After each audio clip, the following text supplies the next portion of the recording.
暴力団博士広末昇チャンネルご覧いただきまして誠にありがとうございます。最近ですね、海外のメディアあるいは大学からですね、ヤクザに関してのですね問い合わせが多くなってるんですね。それで今回からは英語の字幕を入れて放送したいと思いますので、必要な方はですね字幕の機能をオンにしてご覧くださいませ。ヤクザといってもですね、歴史は非常に長いですよね。で、今後は江戸時代なども含めてですね、ご紹介してまいりますけれども、今回は、バブル前後ですね、についてお話をしてまいりたいと思います。ヤクザというのはですね、もともと地域密着型の地場産業だったわけですね。で、そのしのりもですね、もちろん運送業とかそういったしのりを営んでましたけれども、プラス、債権回収、管理売春、そして、賭博ですね。これがそもそものヤクザのしのりだったわけでございます。昭和の時代ですねは現在と異なりまして、ヤクザと一般人の距離が非常に近かったわけですね。例えば私福岡県に住んでますけれども、福岡県にあります工藤会、ここはですね、例えば商店街の事業主さんとかを、旦那衆というふうに呼んでお付き合いをしてたわけですね。ちなみにですね、この工藤会、アメリカからはですね最強のヤクザと言われまして、日本でもですね全国で唯一特定危険指定を受けた、暴力団だったわけでございます。で、商店街のそういった旦那衆がですねお金を回収できなかった場合ですね、そのお金って不良債権として焦げ付くことになってしまうわけですね。そうすると旦那衆はそのヤクザにお願いをしてその債権を回収してもらう、ということになるわけでございます。つまりヤクザはサービス業だということですね。で、経営者はですね、結局その見返りとしてヤクザが会長してます博打場に出入りをするわけですね。あるいは、みかじめ料というお金をヤクザに支払うことで、これでヤクザと経営者が持ちつ持たれつの関係を維持できるというシステムになっているわけでございます。みかじめっていわゆる、用心棒代を兼ねるわけですけれども、例えば酒場が、ヤクザに月3万円ほどそのみかじめ料を払っておくことによってですね、例えばお客さんがお店で暴れた場合、ヤクザがその問題解決にですね駆けつけてくれるわけですね。で、酒場でですねお客さんが暴れたとしたら、普通はね警察呼びますよね。ただ警察を呼んでしまうとですね、制服警官が数名来るわけですけれども、他のお客さんがやっぱり嫌なんですよね。で、場がしらけてしまいます。ところがヤクザを呼んだ場合は、こっそりとその暴れてるお客さんを連れ出してくれるんですね。で、警察だったらそこで調書を取られたりして非常に時間がかかりますから、もうお店の営業終わってしまうんですよ。ところがヤクザの場合だったら外に連れ出して、節油をしてですね、で迷惑料まで取ってくれるわけですから、お店としては非常に営業が円滑に行えるわけです。そういうメリットがこのみかじめの用心棒代には含まれているわけですね。さらにですね、ヤクザも定期的にお店に飲みに来てお金を落としてくれるわけですよね。だからお店側としても乗客なわけです。こうしてですね、ヤクザと、お店側と持ちつ持たれつの関係を続けていけるということで、これを見ても地域密着型のサービス業だと言えるわけでございます。1980年代後半ですね、日本では資産価値が急激にですね高騰しましてですね、バブル経済と言われるものが到来したわけですけど、これは1990年の前半と、頭ですね、そこまで続いたわけでございます。で、このバブル期ですけれども、銀行はですねその担保、大体土地ですね、それがあればお金をですね湯水のようにですね吐き出したわけでございます。で、当時ですけれどもですね、ヤクザはいわゆるフロント企業を立ち上げたわけでございます。これはですね、いわゆる表社会の経済活動に参入するためなんですね。で、このフロント企業、何をやったかというと、主にやったのはですね、地上げでございます。フロント企業と言いますとですね、大体大きく2つに代別されるんですね。それ一つは、ヤクザ自身がやっている会社。もう一つは、ヤクザの周辺者とか、準構成員とか、そういう人たちがやっている会社。いずれにしても、ヤクザとつながりのある企業であるということなんですね。フロント企業のですね、業種はですね、金融業、土木、建設、不動産、風俗、そして人材派遣、そういったものがあったわけでございます。銀行とか開発業者、いわゆるデベロッパーというものですね。こういった人たちは、その背後にヤクザがいるだろうと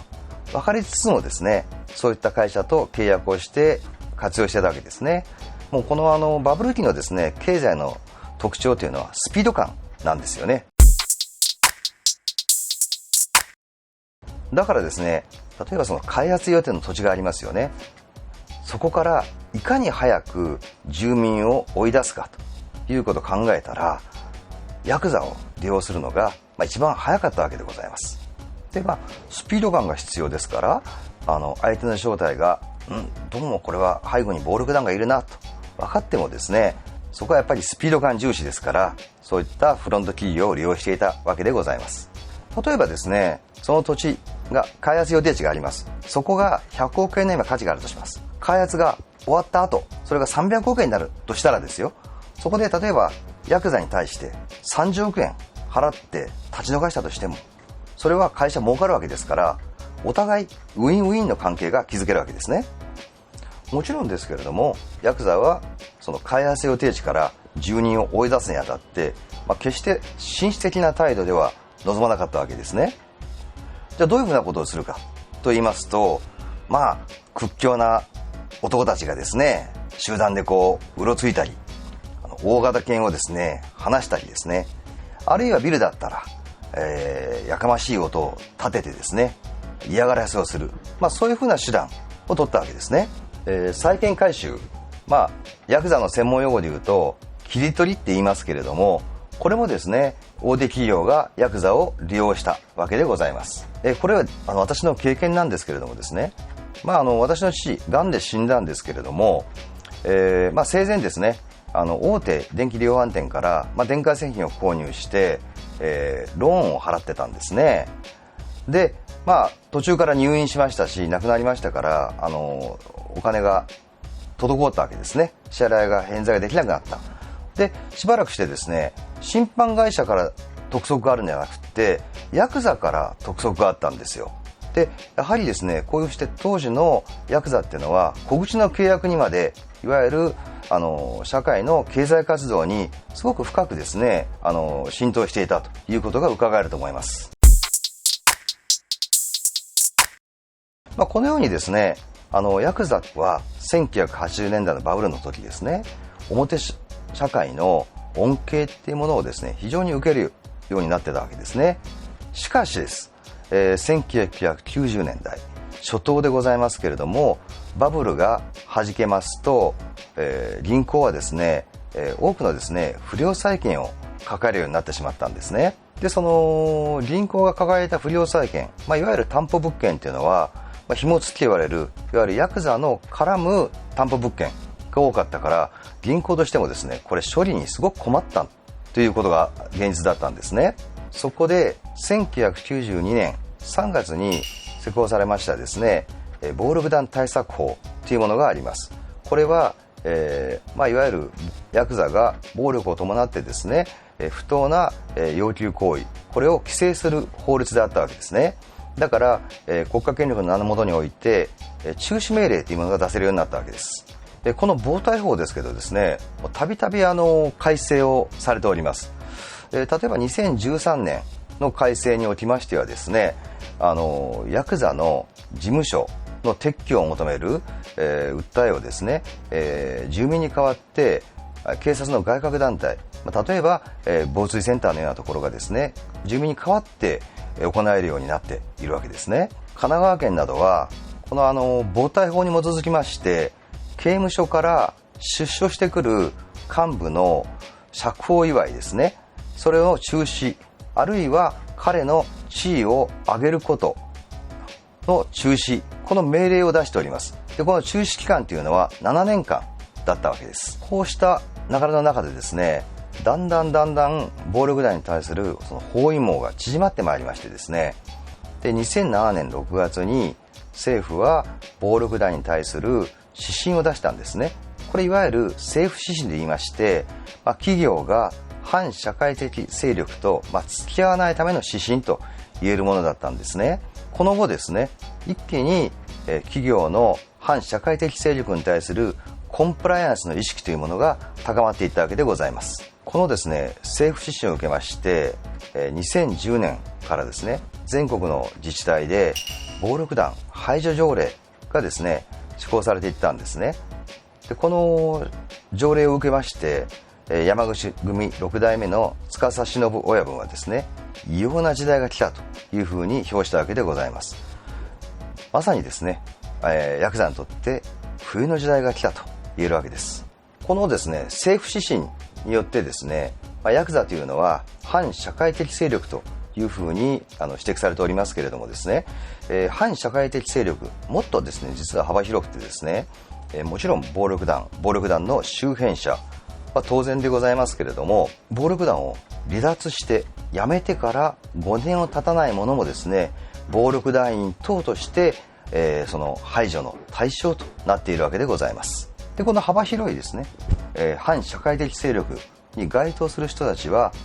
社会から排除されて、あらゆる契約から締め出されるということになっていたわけでございます。今回の話はここまでとさせていただきますが、この後ですね、どうなっていくかということは次回、改めてまたお話をしますので、どうぞ次回もよろしくお願いいたします。ご視聴いただきましてありがとうございました。